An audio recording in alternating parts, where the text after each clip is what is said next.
someday will there ever come a day? Will you ever let me go?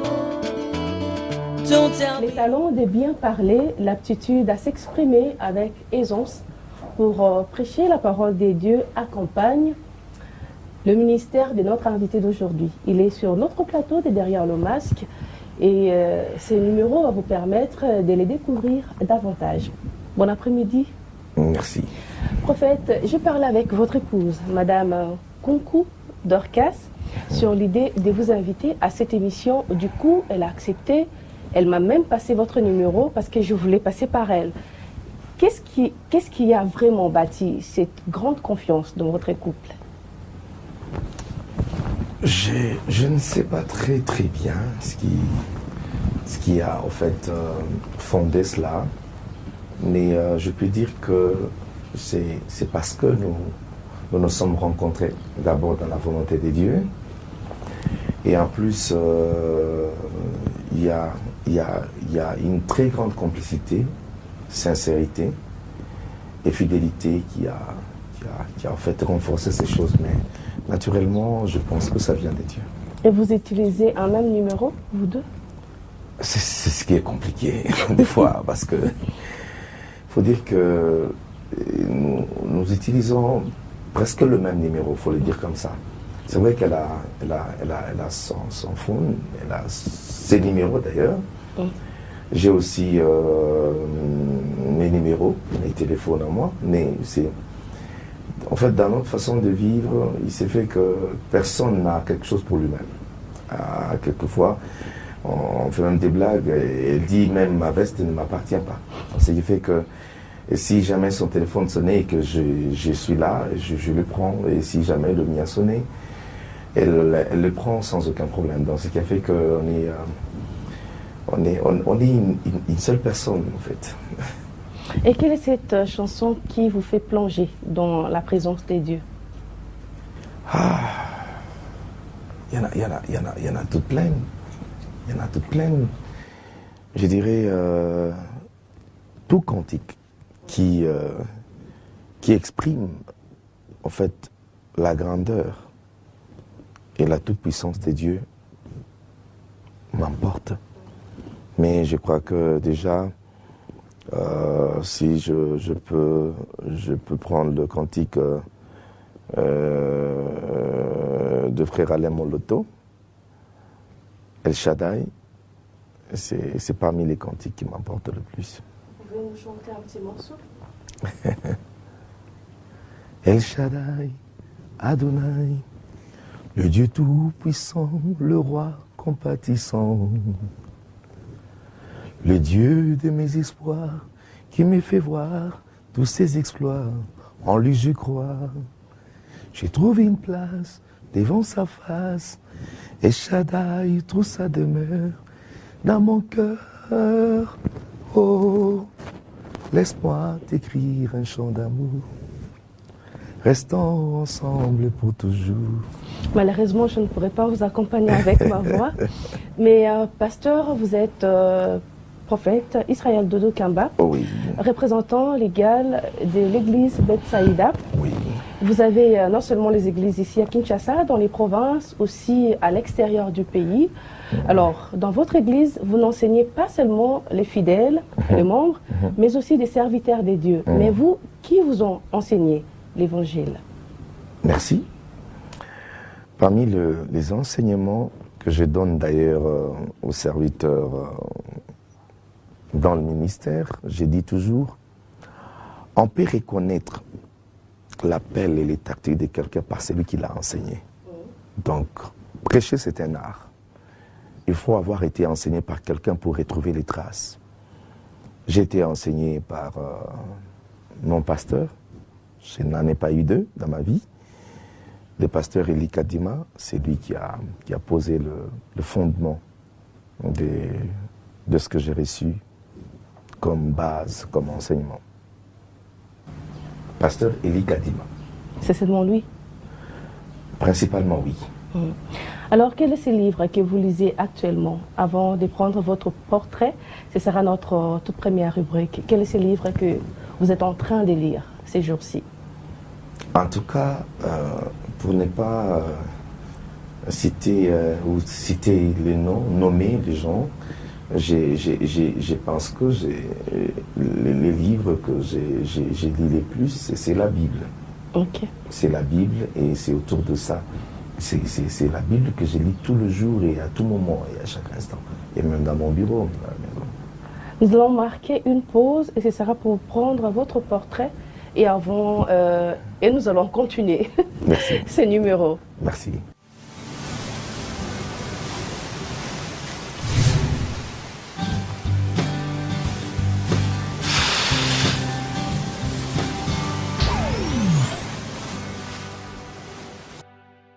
Né à Kinshasa le 19 octobre d'une certaine année, le prophète Dodo Kamba est 8e d'une famille de 14 enfants, dont 5 filles et 9 garçons. Issu de l'union de M. Kamba Chikabamba et de Mme Siama Monique, cet homme de Dieu obtint son diplôme d'État en 1992. 2 années plus tard, il mettra sur pied un groupe d'intercession comportant au total 13 membres. Vers l'année 2000, il bâtit l'église Betsaïda, aujourd'hui située dans la commune de Limete, qui jadis avait son siège au centre commercial du quartier Salongo Sud. 6 années plus tard, il suivra le cours de théologie au centre Nouvelle Alliance. Avec près de 20 ans au service du Seigneur Jésus, le prophète Dodo Kamba annonce avec foi et puissance la bonne nouvelle du salut par Jésus-Christ. À ces jours, l'église Betsaïda compte des milliers de fidèles répandus dans la ville de Kinshasa, en province, à l'extérieur du pays, avec diverses extensions. Marié à la servante de Dieu Dorcas Nana Kunku, avec qui il a eu 4 enfants, dont 3 filles et 1 garçon. Révérend, vous avez parlé, je ne sais pas si c'est déjà passé ou c'est en cours, pour le programme de votre église Betsaïda. Ouais. Vous avez parlé de bataille, instruction et règne. Vous pouvez nous parler plus de cela? Bataille, instruction et règne, parce que j'ai toujours pensé qu'on ne peut jamais devenir grand dans la vie si on n'est pas passé par la bataille. Christ lui-même nous sert d'exemple. Deuxièmement, je pense qu'on ne peut pas accomplir des grandes choses ou voir venir ou s'accomplir les promesses de Dieu sans en avoir les instructions. Et j'ai toujours pensé que l'instruction est un élément majeur ou fondamental pour nous amener à accomplir parfaitement l'œuvre de Dieu sur terre. Je donne un exemple, je dis, si tu n'as pas reçu l'instruction, suffisamment de la part de Dieu, même si tu as les talents, il y aura 2 grands problèmes qui se présenteront dans ta vie. Le premier, c'est que pour ne pas avoir l'instruction suffisante ou avoir reçu les ordres ou les canevas, comme je l'ai dit autrement, de la part de Dieu, Dieu risquera de retarder l'accomplissement de certaines promesses parce que tu n'en as pas toute la connaissance. Autrement, tu pourras vivre la gloire, l'élévation et bien des choses, mais c'est cette élévation qui t'écrasera parce que tu n'en as pas reçu l'instruction. L'exemple de Moïse, il voulait bien sauver les enfants d'Israël. Mais au départ, il a commencé par tuer un Égyptien parce qu'il n'avait pas reçu l'instruction. Dieu va les retirer de ces lieux pour l'amener au désert à côté de Jéthro. Il ira apprendre pendant 40 ans. Et il est revenu un Moïse docile et patient. Et j'ai toujours pensé que lorsqu'on reçoit l'instruction de la part de Dieu, on pourra facilement accomplir l'œuvre et réussir avec ça sans qu'il y ait beaucoup trop de problèmes. Et troisièmement, c'est le règne. Le règne est au rendez-vous de tout ce que Dieu a appelé. Tout celui qui a reçu vraiment l'appel du Seigneur, ou tout celui qui travaille bonnement ici sur terre, et sur son chemin, il trouvera la gloire, le règne, et c'est autour de ces choses que je parlais pendant plusieurs jours. Et si on parlait aussi, pendant qu'on y est, de prix des leaders, c'est aussi un de vos messages. Oui, le prix des leaders, j'ai parlé plus des méandres qui sont au rendez-vous de tous ceux qui sont appelés à conduire les autres. Il y a beaucoup trop de problèmes, le haut et le bas, et les caractères qu'un leader doit avoir pour réussir dans la mission que le Seigneur lui a confiée.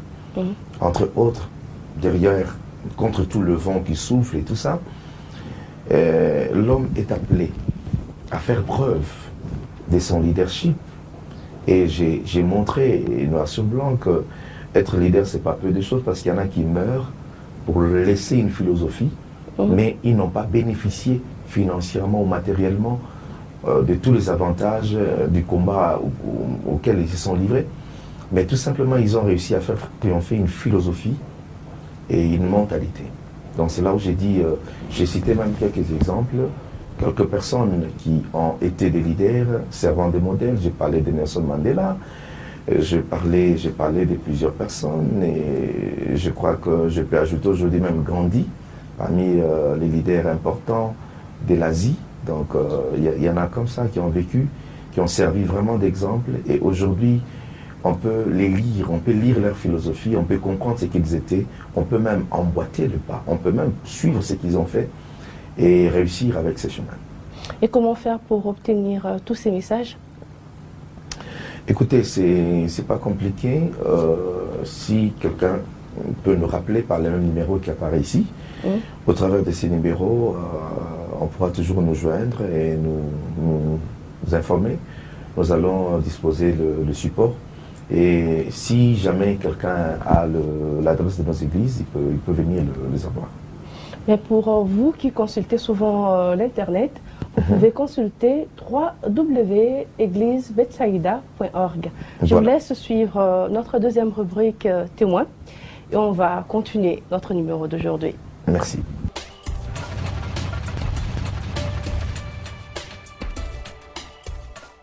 Prophète Dodo, vous êtes un homme vraiment que j'aime bien et je suis très heureux de vous avoir rencontré dans ma vie. Donc, c'est parce que je profite beaucoup de vous en tant que serviteur de Dieu. Vous me donnez la nourriture spirituelle qu'il me faut. Je suis sûr qu'en restant à vos pieds, j'apprendrai davantage, j'apprendrai beaucoup. Alors, les conseils que je peux lui donner, c'est de pouvoir foncer, aller de l'avant. Il est encore jeune, il doit foncer, il doit continuer à œuvrer, qu'il ne soit pas attentif à ceux qui veulent les calomnier. Donc, qu'il ferme ses oreilles par rapport aux détracteurs. Je sais qu'aujourd'hui, quand quelqu'un est élevé, souvent il y a des critiques, ainsi de suite. Voilà. Bon, le prophète Dodo Kamba, je l'ai connu, je ne sais plus très bien dans quelles circonstances, mais ce qui est sûr, c'est que j'avais l'habitude de le croiser dans beaucoup d'événements chrétiens, et dans beaucoup d'autres circonstances dans la ville liées à la parole de Dieu. C'est ce qui fait que de temps en temps, on se voyait avec lui, de temps en temps, on s'approchait. Bon, il m'estimait par tout ce que je faisais comme travail à la télévision.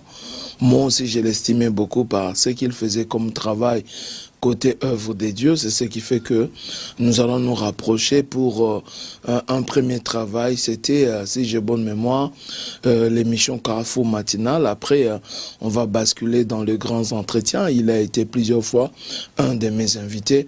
C'est comme ça qu'on s'est connu avec lui. Donc, je vais le conseiller qu'il demeure, qu'il persévère dans le même ordre d'idées. Je sais que demain, après-demain, ça pourra produire des résultats. Mais si je peux encore apporter un autre conseil, c'est que le pasteur Dodo s'ouvre encore davantage à d'autres serviteurs de Dieu aussi, parce que ce qu'il est, il est devenu un patrimoine national. C'est-à-dire, je sais que je connais sa ligne de conduite. Il ne veut pas travailler avec n'importe qui. Il est strict en ce qui concerne les témoignages, en ce qui concerne la qualité du travail. Je sais aussi qu'il n'aime pas trop la médiocrité. Tout ça, je sais. Néanmoins, on a besoin d'eux pour bénéficier aussi de leur expertise. On a besoin d'eux pour bénéficier aussi de la qualité du travail qu'ils font. Donc, d'autres serviteurs de Dieu ont aussi besoin de lui. Moi, si j'apprends qu'il va prêcher dans telle ou telle autre église, ça me fait énormément plaisir parce que la richesse que Dieu a placée en lui doit bénéficier, servir à toute l'église, corps de Christ.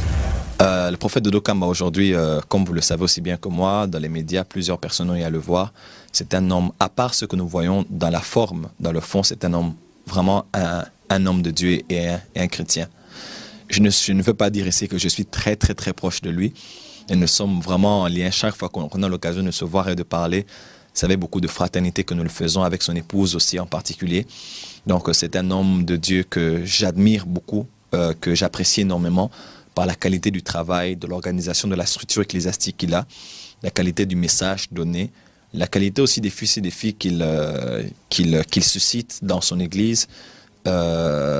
Est très très louable, et pour notre génération, mais aussi pour l'église du Congo, pour le bijou qu'il a même fait au niveau de Salongo, nous ne pouvons que lui jeter des fleurs pour cela. Je crois au travail pastoral que tu fais au niveau de Bethesda, mais je crois surtout que tu es prophète et tu ne dois pas l'oublier. Nous avons besoin du message prophétique que tu as dans cette nation, et surtout au niveau des conférences. Moi je souhaite te voir lors des conférences. Nous invitons nous tous en tant que serviteurs de Dieu pour faire part du message que Dieu t'a donné. Je sais qu'en tant que pasteur, tu dois faire beaucoup de choses, mais je ne veux pas que le pastoral puisse te déformer. Je veux te voir prophète avec le puissant message que Dieu t'a donné pour nous bénir, nous tous qui avons vraiment besoin de ça. La troisième des choses que je veux dire, j'aimerais te voir écrire. Donc tes messages, j'ai suivi l'un de tes messages. Je l'ai suivi, j'étais à Bujumbura, c'était puissant et formidable. J'ai même appelé ma femme et je lui ai dit, regarde, suis un peu ce message. Elle m'a dit, mais c'est qui cet homme qui prêche avec beaucoup de charisme? J'ai dit, non, c'est un ami à moi. Imagine un peu, c'est le prophète de Dokamba, à Kinshasa, il fait un grand travail. Donc j'aimerais voir tes messages aussi écrits, et tu peux penser à commencer à écrire, même si tu n'as pas beaucoup de temps pour ça, mais il y a beaucoup de structures aujourd'hui qui peuvent écrire tes prédications, qui peuvent devenir des messages. Nous en avons besoin aujourd'hui. Donc voilà, que Dieu te bénisse, bénisse ton épouse et toute ta famille. Je t'aime beaucoup et que nous allons nous voir très bientôt. Bye bye. C'est un bon mari et il joue très bien son rôle de mari, de père. Donc il n'y a pas à se plaindre à ces sujets. Les bons souvenirs, il y en a tellement, mais je veux énumérer un seul bon souvenir que je ne peux jamais oublier. Je me rappelle, avant que nous ne puissions nous marier, un mois, on a annoncé, on a fait nos invitations. Et c'est vrai que je suis tombée malade. J'étais sérieusement malade parce que je me suis mariée malade. Et nous sommes allés voir le médecin. On nous a annoncé que j'avais la tuberculose. Et c'était dur. Je me suis dit, mais comment est-ce que je peux attraper ce genre de maladie? C'était tel que c'était. Et puis, j'étais sous cure. Les parents ont appelé mon mari pour lui dire, non, vous devez reporter le mariage. Il a dit, je ne reporterai pas le mariage. Je veux épouser ma femme, bien qu'elle est malade, bien qu'elle soit malade, c'est elle que je veux épouser. Alors, les parents ne pouvaient plus rien faire. Nous nous sommes mariés.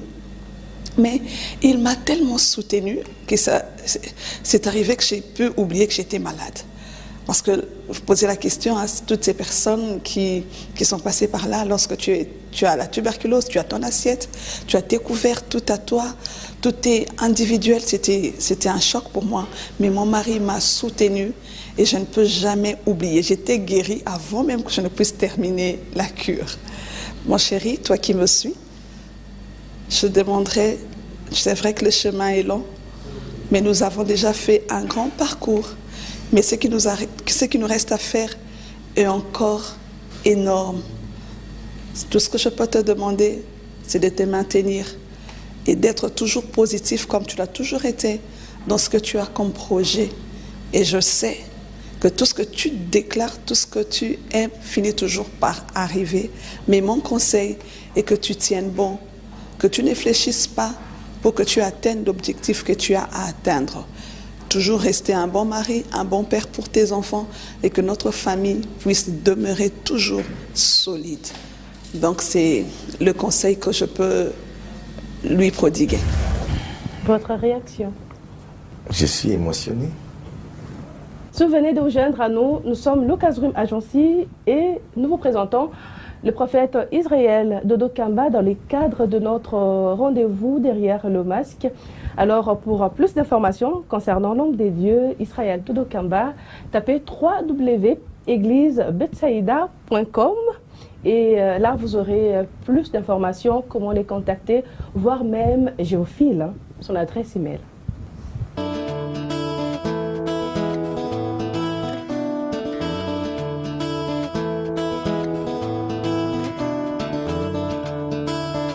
Someday,